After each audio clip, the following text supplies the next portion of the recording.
ಪಶ್ಚಿಮ ಬಂಗಾಳದಲ್ಲಿ ಈ ಬಾರಿ ಐತಿಹಾಸಿಕ ರಾಜಕೀಯ ಬದಲಾವಣೆ ಆಗುತ್ತೆ ಅಂತಕ್ಕಂಥ ಸ್ಥಿತಿ ಕಾಣಿಸ್ತಾ ಇದೆ. ಉತ್ತರ ಬಂಗಾಳ ಮತ್ತು ನಗರ ಪ್ರದೇಶದಲ್ಲಿ ಬಿ ಜೆ ಪಿಯ ಅಭ್ಯರ್ಥಿಗಳು ಗೆಲುವಿನತ್ತ ದಾಪುಗಾಲು ಹಾಕ್ತಾ ಇದ್ದಾರೆ. 294 ಕ್ಷೇತ್ರಗಳು ಪಶ್ಚಿಮ ಬಂಗಾಳದಲ್ಲಿರೋದು, 148 ಮ್ಯಾಜಿಕ್ ನಂಬರ್. ಆದರೆ ಬಿ ಜೆ ಪಿ 180 ಸ್ಥಾನಗಳಲ್ಲಿ ಮುನ್ನಡೆ ಕಾಣ್ತಾ ಇದೆ. ಮುನ್ನಡೆ ಕಾಣ್ತಾ ಇರತಕ್ಕಂಥ ಎಲ್ಲ ಕ್ಷೇತ್ರಗಳಲ್ಲೂ ಏನಾದರೂ ಬಿ ಜೆ ಪಿ ಗೆಲುವು ಸಾಧಿಸ್ತು ಅಂತಂದರೆ ಅದೊಂದು ದೊಡ್ಡ ಐತಿಹಾಸಿಕ ರಾಜಕೀಯ ಸಂಚಲನ. ಭಾಳಷ್ಟು ಕ್ಷೇತ್ರಗಳಲ್ಲಿ ಗೆಲುವನ್ನು ಸಹ ಸಾಧಿಸಿದೆ, ಭಾರೀ ಮುನ್ನಡೆಯನ್ನು ಪಡೆದಿದೆ. ಮಮತಾ ಬ್ಯಾನರ್ಜಿ ಅವರ 2 ಅವಧಿಯ ಸರ್ಕಾರ ಏನಿತ್ತು, ಈ ಸರ್ಕಾರಕ್ಕೆ ಇದೊಂದು ದೊಡ್ಡ ಹಿನ್ನಡೆ ಅಂತಲೇ ಹೇಳ್ಬೋದು. ಹಾಗಾಗಿ ಈಗ ಪಶ್ಚಿಮ ಬಂಗಾಳದಲ್ಲಿ ಬಿ ಜೆ ಪಿ ಅಧಿಕಾರತ್ತ ಸಾಗ್ತಾ ಇದೆ ಅಂತಲೇ ಹೇಳ್ಬೋದು. T M C 104, B J P 180, ಇದು ಟ್ರೆಂಡ್. ಇದು ಕಾಂಗ್ರೆಸ್ ಅತ್ಯಂತ ಕಡಿಮೆ ಸ್ಥಾನಗಳಲ್ಲಿ, ಎಲ್ಲೂ ಸಹ ಟ್ರೆಂಡ್ ಇಲ್ಲ ಅಂತಲೇ ಹೇಳ್ಬೋದು. ಟಿ ಎಮ್ ಸಿ 70ರಿಂದ 110 ಸ್ಥಾನಗಳು, ಅಷ್ಟು ಸ್ಥಾನಗಳಲ್ಲಿ ಮುನ್ನಡೆಯಲ್ಲಿದ್ದರೆ ಬಿ ಜೆ ಪಿ 120ರಿಂದ 150 ಸ್ಥಾನಗಳಲ್ಲಿ ಮುನ್ನಡೆ ಇದೆ, ಕೆಲವು 180 ಸಹ ಆಗಿದೆ ಅದು. ಆದರೆ ಭಾಳಷ್ಟು ಕ್ಷೇತ್ರಗಳಲ್ಲಿ ಟಿ ಎಮ್ ಸಿ ಮತ್ತೆ ಮುನ್ನಡೆಯನ್ನು ಪಡೆಯತಕ್ಕಂಥ ಪ್ರಯತ್ನವನ್ನು ಮಾಡ್ತಾ ಇದೆ. ಸ್ವಲ್ಪ ನಂಬರ್ಗಳಲ್ಲಿ ವ್ಯತ್ಯಾಸ ಆಗ್ಬೋದು, ಆದರೆ ಬಿ ಜೆ ಪಿ ಅಂತೂ ಮುನ್ನಡೆಯಲ್ಲಿ ಕಾಣ್ತಾ ಇದೆ. ಬಿ ಜೆ ಪಿ ತೀವ್ರ ಹೋರಾಟದ ನಂತರ ಶತಾಯಗತಾಯ ಪಶ್ಚಿಮ ಬಂಗಾಳದಲ್ಲಿ ಗೆಲ್ಲಬೇಕು ಅಂತಕ್ಕಂಥ ನಿರಂತರ ಪ್ರಯತ್ನ ಏನಿತ್ತು ಬಿ ಜೆ ಪಿಗೆ, ಅದಕ್ಕೆ ಒಂದು ಫಲ ಸಿಗೋ ರೀತಿಯಲ್ಲಿ ಕಾಣ್ತಾ ಇದೆ. ಪ್ರಧಾನಿ ನರೇಂದ್ರ ಮೋದಿಯವರು ನಿರಂತರವಾಗಿ ಪಶ್ಚಿಮ ಬಂಗಾಳಕ್ಕೆ ಭೇಟಿ ಕೊಟ್ಟರು. 2 ಹಂತದಲ್ಲಿ ಅಲ್ಲಿ ಮತದಾನ ನಡೀತು. ಈ ಹಿಂದಿನ ಚುನಾವಣೆಯಲ್ಲಿ 7 ಹಂತಗಳಲ್ಲಿ ಮತದಾನ ನಿಗದಿಯಾಗಿತ್ತು. ಭಾಳ ಪ್ರಯತ್ನವನ್ನು ಬಿ ಜೆ ಪಿ ಮಾಡಿತ್ತು, ಆದರೆ ಬಿ ಜೆ ಪಿಗೆ ಗೆಲುವು ಸಾಧ್ಯ ಆಗಿದ್ದಿಲ್ಲ. ಸುವೇಂದು ಅಧಿಕಾರಿ ಟಿ ಎಮ್ ಸಿಯಲ್ಲೇ ಇದ್ದಂಥ ನಾಯಕ, ಅವರು ಮಮತಾ ಬ್ಯಾನರ್ಜಿ ಅವರಿಗೆ ಸವಾಲೆಸ್ತು ಸೆಡ್ಡು ಬಡಿದು ಆ ಪಕ್ಷವನ್ನು ಬಿಟ್ಟು ಬಿ ಜೆ ಪಿಯನ್ನು ಸೇರಿದರು. ಸುವೇಂದು ಅಧಿಕಾರಿ ನಂದಿಗ್ರಾಮ ಮತ್ತು ಭವಾನಿಪುರ 2 ಕ್ಷೇತ್ರಗಳಲ್ಲಿ ಸ್ಪರ್ಧೆಯನ್ನು ಮಾಡಿದರು. ಭವಾನಿಪುರದಲ್ಲಿ ಪಶ್ಚಿಮ ಬಂಗಾಳದಲ್ಲಿ ಮಮತಾ ಬ್ಯಾನರ್ಜಿ ಅವರ ವಿರುದ್ಧನೇ ಕಣಕ್ಕಿಳಿದಿದ್ದರು. ಅಲ್ಲೇ ಮಮತಾ ಬ್ಯಾನರ್ಜಿ ಹಿನ್ನಡೆಯನ್ನು ಪಡೆದಿದ್ದಾರೆ. ಈ ಹಿಂದಿನ ಚುನಾವಣೆಯಲ್ಲಿ ಮಮತಾ ಬ್ಯಾನರ್ಜಿಯನ್ನು ಸೋಲಿಸಿದ್ರು ಅವರು. ನಂತರ ಉಪಚುನಾವಣೆಯಲ್ಲೇ ಮಮತಾ ಬ್ಯಾನರ್ಜಿ ಗೆದ್ದು ಮುಖ್ಯಮಂತ್ರಿ ಆಗಬೇಕಾಗಿ ಬಂತು. ಹಾಗಾಗಿ ಭವಾನಿಪುರ ಮತ್ತು ನಂದಿಗ್ರಾಮ 2 ಕ್ಷೇತ್ರಗಳಲ್ಲಿ ಸುವೇಂದು ಅಧಿಕಾರಿ ಮುನ್ನಡೆಯನ್ನು ಪಡೆದಿದ್ದಾರೆ.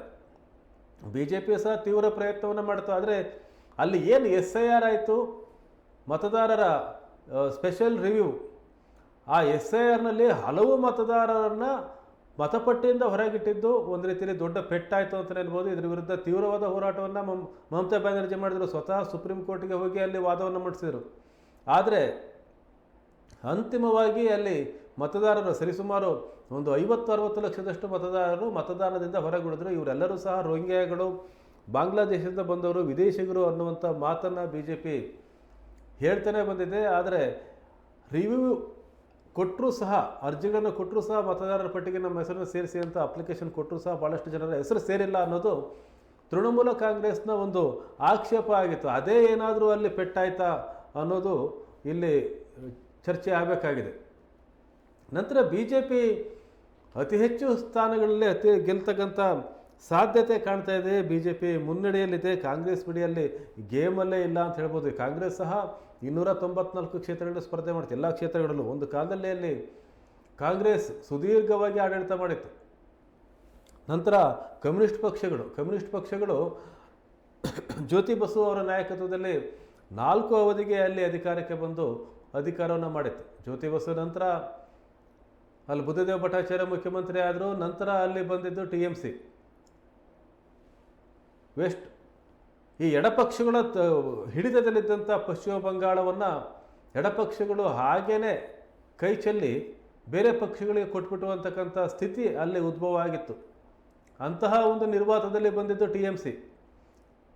ತೃಣಮೂಲ ಕಾಂಗ್ರೆಸ್ ಬಿ ಜೆ ಪಿಯ ಜೊತೆಗೆ ಹಿಂದಿನ ಚುನಾವಣೆಯಲ್ಲೇ ಪೈಪೋಟಿ ಇತ್ತು, ಆದರೆ ಹೆಚ್ಚು ಸ್ಥಾನಗಳನ್ನು ಗೆಲ್ಲಕ್ಕೆ ಆಗಿದ್ದಿಲ್ಲ. ಆದರೆ ಈ ಬಾರಿ ಬಿ ಜೆ ಪಿ ಅಧಿಕಾರವನ್ನು ಪಡೆಯುವತ್ತ ದಾಪುಗಾಲು ಹಾಕ್ತಾ ಇದೆ. ಹಾಗಾಗಿ ಬಿ ಜೆ ಪಿಯ ಟ್ರೆಂಡ್ ಹೀಗೆ ಮುಂದುವರೆದರೆ ಸರಳ ಬಹುಮತವನ್ನು ಪಡೆಯೋದ್ರಲ್ಲಿ ಯಾವುದೇ ಅಚ್ಚರಿ ಇಲ್ಲ. ಸರಳ ಬಹುಮತವನ್ನು ಪಶ್ಚಿಮ ಬಂಗಾಳದಲ್ಲಿ ಪಡಿಬೋದು. ಆದರೆ ಟಿ ಎಮ್ ಸಿ ಸೋಲಿಗೆ ವಿಶ್ಲೇಷಣೆ ಆಗಬೇಕಾಗಿದೆ. ಯಾಕೆ ಟಿ ಎಮ್ ಸಿ ಸೋಲ್ತಾ ಇದೆ, ಯಾಕೆ ಟಿ ಎಮ್ ಸಿ ನಿರೀಕ್ಷಿಸಿದ ಸಾಧನೆಯನ್ನು ಮಾಡಲಿಕ್ಕೆ ಆಗ್ತಾ ಇಲ್ಲ ಟಿ ಎಮ್ ಸಿಗೆ? ಕೇವಲ SIR ಕಾರಣನ ಅಥವಾ ಆಡಳಿತ ವಿರೋಧಿ ಅಲ್ಲೇನೂ ಇತ್ತು. ಯಾಕಂದರೆ 2 ಬಾರಿ ಅಧಿಕಾರವನ್ನು ಮಾಡಿದ್ದಾರೆ ಪಶ್ಚಿಮ ಬಂಗಾಳದಲ್ಲಿ ಮಮತಾ ಬ್ಯಾನರ್ಜಿ. 2 ಬಾರಿ ಅಧಿಕಾರವನ್ನು ಮಾಡಿದ್ದಾರೆ ಅಂತಂದಾಗ ಒಂದು ಆಡಳಿತ ವಿರೋಧಿಯಲ್ಲೇ ಸಹಜವಾಗಿ ಇದ್ದೇ ಇರುತ್ತೆ. BJPಯ ಕಾರ್ಯಕರ್ತರ ಸಂಭ್ರಮವನ್ನು ನೀವು ನೋಡ್ತಾ ಇದ್ದೀರಿ. ವೆಸ್ಟ್ ಬೆಂಗಾಲ್ನಲ್ಲಿ BJP ಕಾರ್ಯಕರ್ತರು ಗೆಲುವಿನ ಸಂಭ್ರಮವನ್ನು ಆಚರಿಸ್ತಾ ಇದ್ದಾರೆ. ಅಧಿಕಾರಕ್ಕೆ ಬರ್ತೇವೆ ಅಂಥೇಳಿ ಅವರಿಗೆ ಬಹುತೇಕ ಖಚಿತ ಆಗಿದೆ. ಮತ್ತು ಪ್ರಧಾನಿ ನರೇಂದ್ರ ಮೋದಿ ಅವರು ಪಶ್ಚಿಮ ಬಂಗಾಳದಲ್ಲಿ ಏನು ಪ್ರಚಾರದಲ್ಲಿದ್ದರು ಆ ಸಂದರ್ಭದಲ್ಲಿ ಅವರು ನಾನು ಬರ್ತೇನೆ ಪ್ರಮಾಣ ವಚನ ಸ್ವೀಕಾರ ಕಾರ್ಯಕ್ರಮಕ್ಕೆ, BJP ಅಧಿಕಾರಕ್ಕೆ ಬರುತ್ತೆ ಅಂತೇಳಿ ಅವರು ಹೇಳ್ತಾ ಇದ್ರು. BJP ಮತ್ತೆ ಅಧಿಕಾರಕ್ಕೆ ಬರುವ ಎಲ್ಲ ಸಾಧ್ಯತೆ ಇದೆ. ಮತ್ತೆ ಅಂದರೆ ಮೊದಲ ಬಾರಿ ಪಶ್ಚಿಮ ಬಂಗಾಳದಲ್ಲಿ ಮೊದಲ ಬಾರಿ BJP ಅಧಿಕಾರಕ್ಕೆ ಬರುವ ಎಲ್ಲ ಸಾಧ್ಯತೆ ಇದೆ. ಪಶ್ಚಿಮ ಬಂಗಾಳದಲ್ಲಿ ಇಂತಹ ಒಂದು ರಾಜಕೀಯವಾದಂಥ ದೊಡ್ಡ ಸ್ಥಿತ್ಯಂತರ ಸಾಕ್ಷಿ ಆಗ್ತಾ ಇದೆ. 2 ಚುನಾವಣೆಗಳಲ್ಲಿ ಸತತವಾಗಿ ಪರಿಶ್ರಮದ ನಂತರ BJP ಅಲ್ಲಿ ಅಧಿಕಾರವನ್ನು ಮಾಡಲಿಕ್ಕೆ ಸಾಧ್ಯ ಆಗ್ತಾ ಇದೆ. ಈಗ ಪಶ್ಚಿಮ ಬಂಗಾಳದಲ್ಲಿ ಅತಿ ಹೆಚ್ಚು ಭದ್ರತಾ ಪಡೆಗಳನ್ನು ನಿಯೋಜನೆ ಮಾಡಲಾಗಿತ್ತು. 2.5 ಲಕ್ಷ 3 ಲಕ್ಷ ಅಷ್ಟು ಜನ ಭದ್ರತಾ ಪಡೆ. ಮತ್ತು ಅಲ್ಲಿ ರಾಜ್ಯ ಸರ್ಕಾರದ ಅಧಿಕಾರಿಗಳನ್ನು ಚುನಾವಣಾ ಪ್ರಕ್ರಿಯೆಯಲ್ಲಿ ತೊಡಗಿಸ್ಕೊಳ್ತಾ ಇಲ್ಲ ಅನ್ನುವಂಥ ಆಕ್ಷೇಪವನ್ನು ಮಮತಾ ಬ್ಯಾನರ್ಜಿ ಮಾಡಿದರು. ಚುನಾವಣೆಯ ಮತ ಎಣಿಕೆ ಹಂತದಲ್ಲಿ ಕೊನೆಯ ಸಂದರ್ಭದಲ್ಲಿ ಅವರು ಈ ಆಕ್ಷೇಪವನ್ನು ಮಾಡಿ ನ್ಯಾಯಾಲಯದ ಮುಂದೆ ಹೋಗಿದ್ದರು.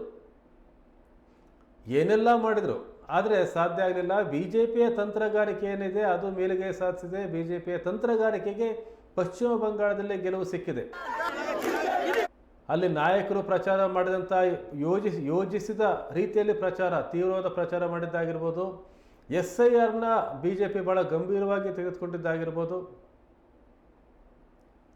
ಪಶ್ಚಿಮ ಬಂಗಾಳದಲ್ಲಿ 184 ಸ್ಥಾನಗಳಲ್ಲಿ ಮುನ್ನಡೆಯನ್ನು ಪಡೆದಿದೆ BJP ಪಶ್ಚಿಮ ಬಂಗಾಳದಲ್ಲಿ. ಹಾಗಾಗಿ ಈ ಹಿಂದಿನ ಚುನಾವಣೆಯಲ್ಲಿ ತೃಣಮೂಲ ಕಾಂಗ್ರೆಸ್ 215 ಸ್ಥಾನ ಮತ್ತು +1 216 ಸ್ಥಾನಗಳಲ್ಲಿ ಗೆದ್ದಿತ್ತು.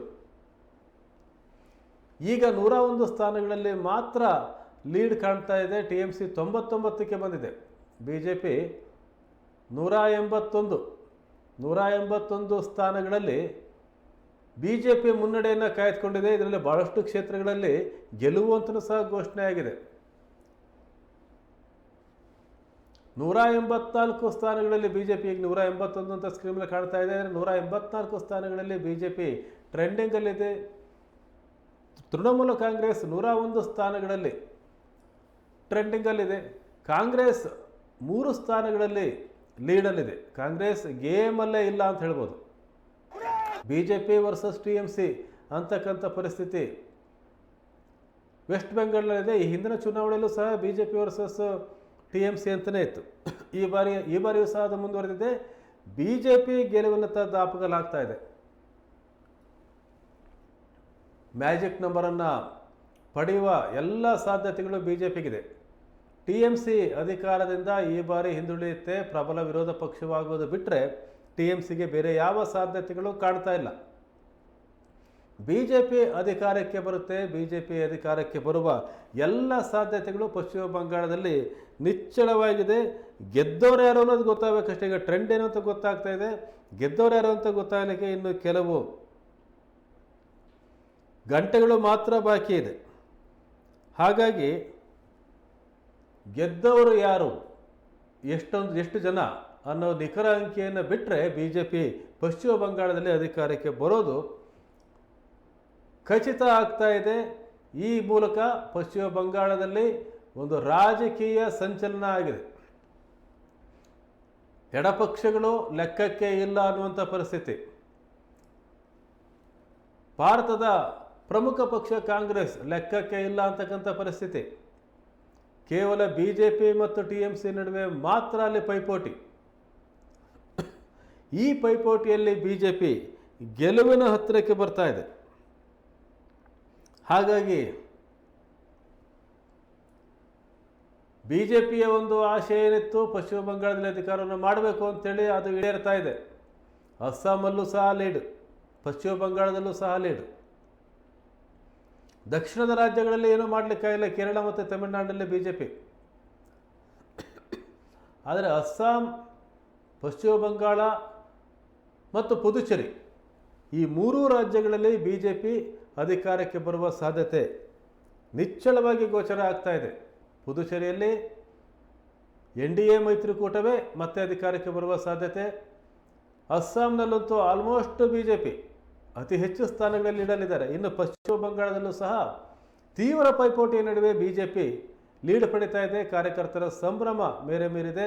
ವಿರೋಧ ಪಕ್ಷವಾಗುವ ಅವಕಾಶ ಬಿಟ್ಟು ಬೇರೆ ಯಾವುದೂ ಸಹ ಅವಕಾಶಗಳು ಪಶ್ಚಿಮ ಬಂಗಾಳದಲ್ಲಿ ಮಮತಾ ಬ್ಯಾನರ್ಜಿ, ಮಮತಾ ದೀದಿ ಅವರಿಗೆ ಇಲ್ಲ.